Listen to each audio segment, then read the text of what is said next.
Leisle and Vinh Chung, Dr. Vinh, thank you guys. We're so glad that you're here. Thanks for taking time to be with us and share. Happy to be here. Thank you. Yeah, awesome. Well, we've just come out of that first session where we talked about recognizing that we are leaders who are in need of mercy.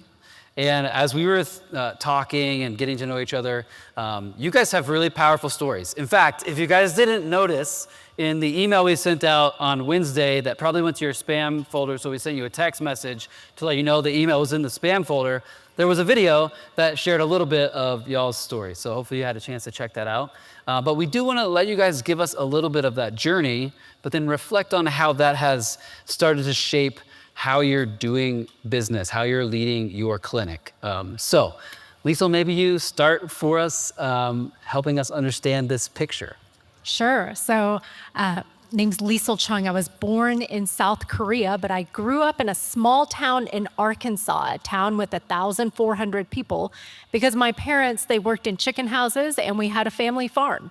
And so my dad, when we were 7 years old, decided to move us to Arkansas, and I grew up in a single-wide trailer in this small town. Okay, thank you. Okay, Vinh, how about just a little bit of your story? Yeah, so this photo is of me when I was 3 years old. I was born in Vietnam after the war. And actually, when Saigon fell in April of 1975, my mother was pregnant with me. So that was the beginning of my life. We left as refugees when I was 3. And after drifting out in the South China Sea for 6 days at the brink of death, we were rescued, literally, by World Vision, which is a Christian humanitarian organization. So that was how I ended up growing up in Arkansas.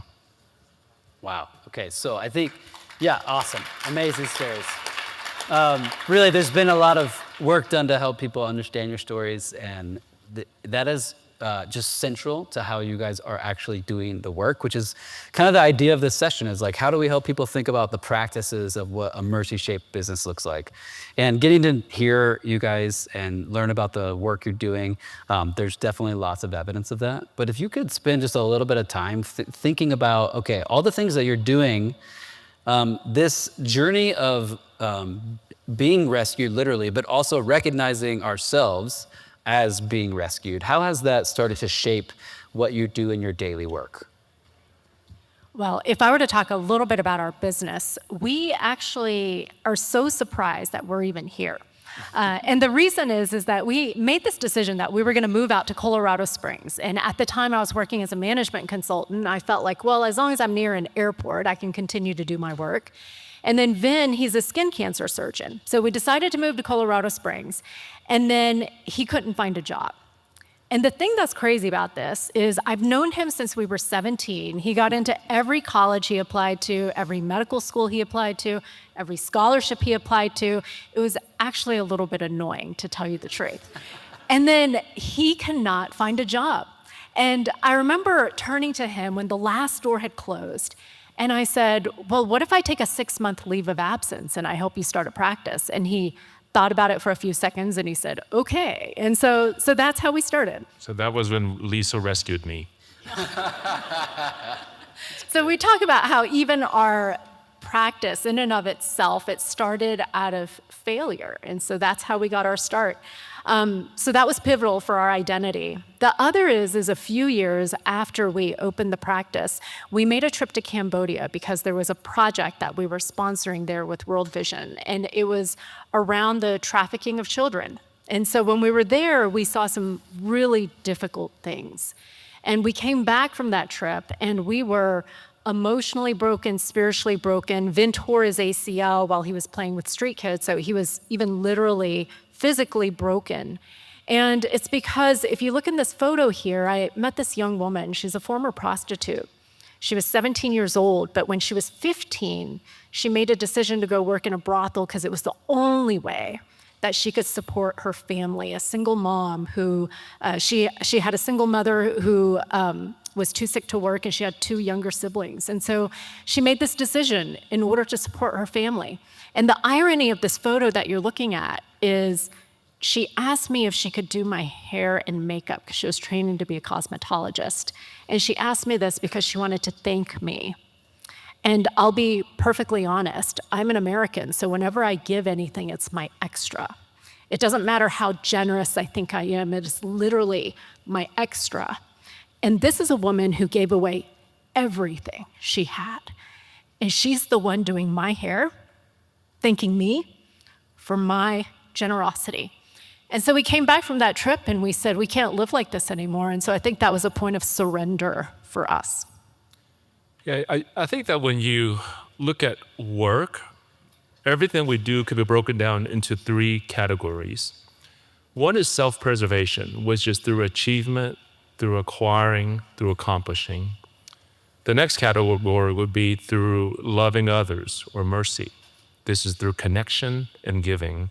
And then the highest one is an act of worship. It's through surrendering. For both of us, growing up as an immigrant, as a refugee, not having money, we're very good at achieving. And for most of my life and all 15 plus years of training, I thought that my goal in life was just become the very best doctor there is, and that would be it. That was the extent to which I viewed work, is to become the very best at what I did. And it was in this trip to Cambodia that out of the blue, we were humbled. And that was when a different dimension of work opened up to us. Yeah, maybe say more about how that dimension of work changed and how the hero's journey kind of fits into that. Yeah. So, you guys are probably familiar with this, right? Like you see it in every movie line and all the books that you read. It's about a hero who embarks on this journey and then they emerge victorious in the end and they come home a hero. And who doesn't want to live that kind of life, right? But quite honestly, I think when we're followers of Jesus, we're not necessarily the heroes of this journey. We're the ones who've been rescued. And so when you're the one who has been rescued, how do you respond to that? And then as a business leader, I think about this even from a sociological standpoint. If you look at studies about tribes and cultures and what are the ones that actually survive, it's not the ones that have a lot of warriors. I mean, everyone loves sitting around a campfire telling the hero stories. But actually, the cultures that end up surviving, it's the one that have more of the gatherers. These are the people who are in the background that hold the fabric of a society or an organization together. And so I think as a leader, when I look at this, I think first, I'm the person who's been rescued. And then second, how is it that in the background, instead of trying to be a hero, I can be a gatherer that's holding an organization together? Yeah, that's great. Well, I think somewhere along the line, I heard Vin talking about this idea of burnout. And you guys have just referenced, you're achieving a lot, you're hard workers, you're very accomplished, but I don't sense any burnout from you guys. And then you said that burnout is actually working without a soul, not necessarily being tired. Can you just say more about that and how that has impacted the way you guys lead the company? Sure. I think, so burnout is rampant, even among doctors, right? How crazy is that? We worked so hard to become a doctor, and now half of us are burned out. Something is wrong. I think the fundamental problem is that we're striving to achieve the work-life balance. I don't believe work-life balance is healthy. I don't believe it's theological. I don't think it's real. Here's why. Because you think of work-life balance as 2 separate things.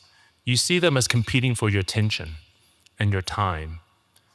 And so based upon this concept, I could be a wonderful doctor, but then I go home and be a horrible husband. Or I could be a wonderful doctor, but treat my staff like trash. We, as followers of Jesus, do not have this concept of work-life balance because we're called to live a whole and undivided life. That's what integrity means.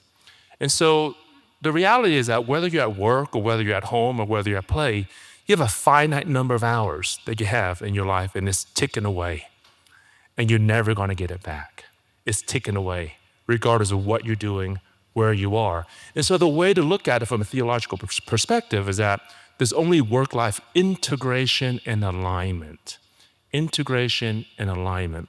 And so when you're at work and if you're doing things that you do not believe resonates with your deeply held belief, or you're forced to do something that contradicts it, that's when your soul withers away. And for high achievers, we often are so focused on achieving an accomplishment, that we neglect our soul. We neglect that part of our being that God has created us to be. That's the part where we're called to connect with others in relationship and to love. And that's also the part of our spirit that is called to worship God. And so when we focus only on achievement and see things as a work-life balance, our soul is neglected, it withers away, and that's why we burn out. Yeah, thank you. Yeah, there's a book on Sabbath that we could pick up in the bookstore as well. That might help. I wanted to, like, how are you helping your employees with that idea of burnout? And I wanted to show this picture because I love how happy people are in this photo. They're just like thrilled to be working with you guys. So they don't have burnout. So like, what are you actually doing to make that a reality with the people on your team? Yeah. So two things. One is that we are inviting people to bring their whole selves into work. And what we try to do is we try to be crystal clear about who we are. This is our mission. These are our values. And so when people start at orientation and they go through the orientation process, we really talk about that. What's our mission? What are our values? So our mission is to make a positive impact on our patients, our community, and our world. And so when I say positive impact, I want you to imagine two objects colliding. And when two objects collide, you see a change in trajectory. So we're trying to create a change in trajectory for our patients, community, and world. And then when two objects collide, we change trajectory of our patients, community, and world, but we ourselves are changed as well. There's a change in trajectory for us. And for us to make this happen, people have to bring their whole selves in. And so we will talk about our story, and we'll openly talk about how we are followers of Jesus, and we say, this is what drives us. And we tell our people, we don't expect you to share our faith. We know people come from a lot of different backgrounds, but we are united under a single mission and a set of values. And so we try to be crystal clear about who we are. The reason I think that's important is because whenever people go to work, they want to feel like, okay, the organization's going this way, and they need to self-select, because are they also going this way, or are they going in a different direction? Because if you don't have alignment, then people are going to burn out because they're not aligned with what's happening. And so we try to be crystal clear. And then with our team, we message this because we think it's really important for folks to understand what they are doing, who they are doing it with, and why they are doing it. And we want to have consistency across all of those. So for instance, we have 10 office locations throughout southern Colorado. Some of those office locations, it's hard to get to. I mean, people are driving 2 hours to go places like La Junta or Hugo or Canyon City. And we have to explain, this is why we do it. We go because we're providing access to care. We're going to places where patients are underserved, they're underinsured, and we're going there to take care of them. And so, and that's hard when you're asking your team to make this extra drive to do that. So that's why we've got to be really, really clear. We want them to understand, this is what I do, this is who I'm doing it with, and this is the why of why I'm doing it. That's awesome. So just to recap a little, what I heard you say was you're helping your own team members kind of extend mercy, go the extra mile to maybe reach places where healthcare isn't as accessible or easy to get to. Tell, like, why? Like, what's behind that? I mean, you've said a lot, but maybe even a better question is, what does that cost you? Like, why assume that cost, and how's that actually working? Yeah, I think that, so first of all, the key words that Leisle said is invite, and people have to choose to. It's voluntary. I've learned that I can't force people to do anything. And the only thing you can actually force someone to do is to fear you. That's really the only thing that you can do to another person. But as social animals, we need love, respect, and belonging. That is a fact that we cannot deny. How do you get love, respect, and belonging? You can't achieve it. You can't force it on someone. It can only be given to you. So how do you give it to people? How can you receive it? How can it be given to you? You do it through giving to others, through loving. And so I think that's the concept that for me was just so unique, and I didn't discover until much later on in my life, because I thought it was just sheer ability and achievement and accomplishment. But it's the invitation. we invite our staff to come along with us and to share in us this journey that we have of doing something that's bigger than ourselves. And through that, they're transformed and they do it voluntarily. And I think Carla shared too that it actually makes sense from a financial perspective because we have better retention, they're more loyal, they're able to serve our patients to a higher standard. Yeah. Although I will add, there are certain economic decisions that do get made in this. I remember when our controller said to me once, "Hey, Liesl, do you know this office makes no financial sense?" And I said, "Yeah, I know, it makes no financial sense, but we're going to go out and do this anyway." And so, and then we will pay people more to go out to outlying areas. And so these are decisions that we make, not because it makes financial sense, but it absolutely makes sense in terms of the mission. Because I think this is the way we think about business, which is there are a set of metrics that you have to measure to, and you've got to do it really well, right? Like you've got to look at your financials, you've got to have operational metrics that tie into your finances, and you've got to track this, and you've got to have the team march towards it. So you've got to do those things. But you do that so that you can continue to play the game. You have to continue to be a healthy, sustainable business. But you don't do that so you can win the game. That's not the win as far as business goes. There's a completely different win. And so sometimes you will make those trade-offs because the win is different. Like, for instance, for us, when we think about the win, it's things like how many skin cancers did we diagnose and treat? How many patients did we take care of in underserved markets? What does life transformation look like in terms of impact in our community, as well as our international projects? Are our people developing professionally? So there are other metrics, too, that you always have to keep your eye on because that's the win. And whatever dashboard you put in front of your team, that's what they're gonna move towards. Well, I love that you said that because that was a different scorecard than maybe other health clinics would have. So I'm just really excited to hear you guys talk about that. So profit is really about staying in the game, not winning the game, I think is what you're saying.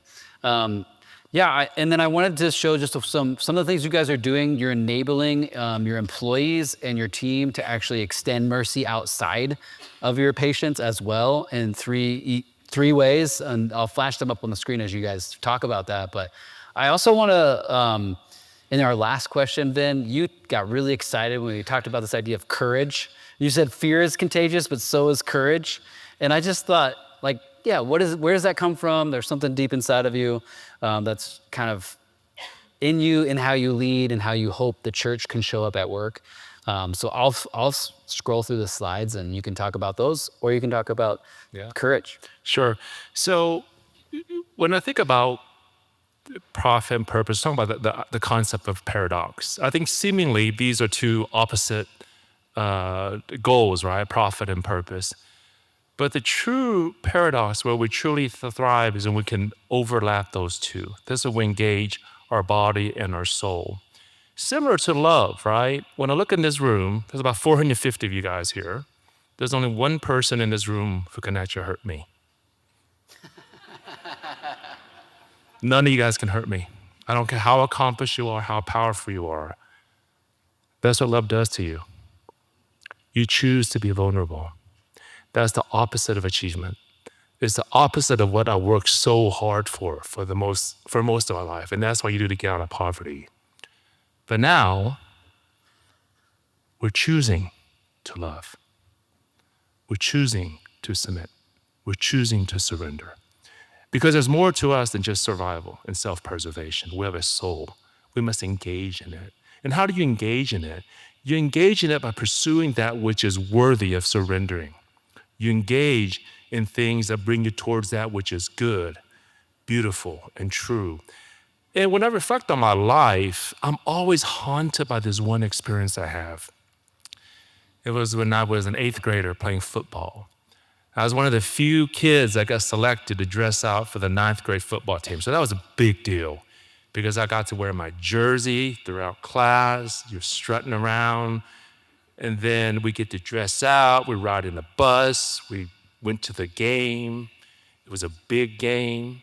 It was a close game. And at the end, we won. When the buzzer went off, everybody stormed the field. And you looked around, all the cheerleaders running to the players, The band, the parents are all storming the field, and you could tell who played the game. These are the guys who had sweat and filth and grass and blood stains all over them. And I stood there as this kid, my hair was still combed. I didn't take a single hit. I didn't participate in a single play. Life's like that. Because as followers of Jesus, we already know how this is going to end. We know that one day good will triumph over evil. So what are we doing? Why are we afraid? Why are we so focused on self-preservation? Why are we standing on the sideline? So the fact is that love puts you in a position of vulnerability, but that's the point of the game. Because we want to find something that is worthy of giving of ourselves to, of surrendering to. And so as business leaders, that's our primary calling, is to present to our staff members that which is worthy of surrendering your life to. Because we have a finite number of hours on this planet. Let's make it count. So that's the life that we want to live. And so that is also the work that we want to pursue every single day. Because at the end of the day, when the buzzer goes off, we want to hear the words, "Well done, good and faithful servant."